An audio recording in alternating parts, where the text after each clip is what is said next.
prishën interesat amerikane nga trafiqet, vdesin 150.000 vetë në vit nga drogat, dhe Trump, duke i konsideruar si organizata terroriste, ka drejt të i bombardoj, të futë dhe ushtarakisht.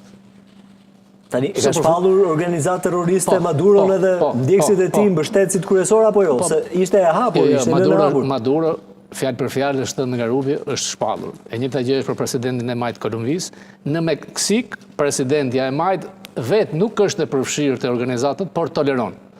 Por problemi, them unë, duke i quajtur edhe vetën në Shtetet Amerikanë, më shumë është yni.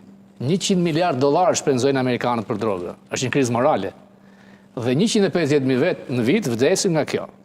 Natyrisht, Trump i uren atë frazën socialiste, ndaj Maduros kanë qenë të ashpër për mandatin e parë, kundzit se ishte miku i Bolton, them se këtë radhë, Trump e ka seriozisht, janë rreth 30.000 trupa ushtarake, anije, pra Maduro ka filluar të orvatet të mendoj për shkuar në Moskë, natyrisht është një vend që ka naftë dhe interesat, por është një vend që ka qenë nga vendet më të pasura në Amerikën Latine. Sistemi socialist, sipas Kubës, ka shkatruar, ka varfëruar njerëzit që jetojnë në kushte mizerabël. Një numër i madh vjen në Amerikë, vjen shumë kriminal, të cilët doni po i kupton, gjen mbështetje në Rusi, se the po tenton. Nuk ka ku të shkojnë vend tjetër. Jo, aja i mbështetjen Putin, se patjetër që s'ka alternativë, është e vetmja. Nuk i intereson, por s'ka ku të shkojnë vend tjetër. Qartë. Mbasen ku, ai po lutet, kërkon marrëveshje, po jo. Kur presidenti vjen në këtë hap, janë marrë informacionet dhe janë marrë gjitha. Me Meksikën ndryshon. Zonjusha, zonja, vetë nuk është e përfshirë, por 30% e Meksikës kontrollohen nga grupet e trafikut. Dhe edhe në qoftë se ndryrin ushtarakisht do të Trump në Venezuelë, nuk do ta ketë aq lehtë sepse janë grupet e trafikantëve në këto 4 vende që ju thash, mund të jetë edhe 100.000. Dhe ty në qoftë se të vritën 10 trupa amerikanë, nuk ta pranon MAGA dhe Amerika. Por bombardimet mund të pyesin Iranin, e dinë se sa çfarë kanë shkuar B-52. Qartë. Flasim për kryetitullin e këtyre javëve për marrëveshjen, 28 pikëshe, për paqen. Me thënë të drejtën, me aq sa e kam lexuar edhe e kam kuptuar, është paksa në kurriz të Ukrainës, pastaj ha debat, do të kemi mundësi. Jo, është në kurriz, ajo është shkatruese ndaj Ukrainës. E di çfarë më bën përshtypje?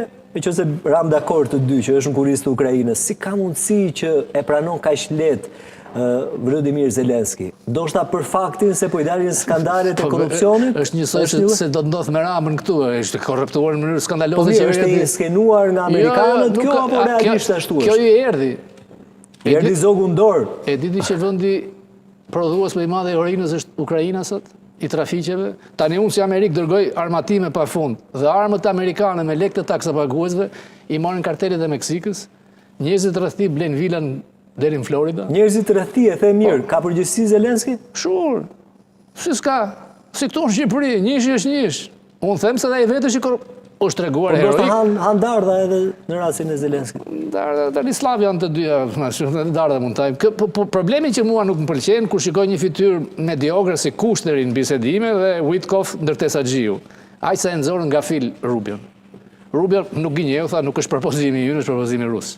Ja u tha senatorëve. Doni do të ketë telefonuar, po doni që president de facto, ministri i jashtëm de facto sekretar shteti është Witkoff. Por nga 29 pika ka shkuar në 19. Ajo heqja e pranimit të NATO-s nuk pranon Putini paqe pa qenë kjo.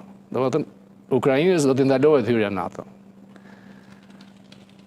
Sepse ka një lloj të drejtë Putini do të thoja, kur kanë bërë atë marrëveshjen e gentlemanëve me Gorbachovin, ata kanë thënë që nuk do të afrohen. Me këtë, Rusia i ra më keq, sepse hyri Finlanda, hyri në gjithë të vendet. Rusia humbi shumë. Dhe mi të gjithë janë humbur janë rreth 1 milion vrarë dhe të plagosur rusë dhe 400.000 Ukrainës dhe rreth nga 42 milion banor ka përfunduar 28. Si shqiptar, 2 vende slave që ne nuk na duan dhe nuk njohin Kosovën, nuk kam ndonjë ndjeshmëri. Si Amerikan, pastaj Mirë. Por Boltoni prapë për dje kam pas një kontakt që kjo është shitje. Trumpi kërkon që të marrë atë Nobelin, ta përfundoj këtë. Po nuk mund bëhet që agresorit të mos marrë asnjë përgjegjësi dhe të fajsosh këta që për të qenë real kanë luftuar në mënyrë heroike Ukraina. Absolutisht. Po duhet thënë që edhe Shtetet e Bashkuara të Amerikës nuk dalin pa gjë nga kjo marrëveshje. Pa diskutim.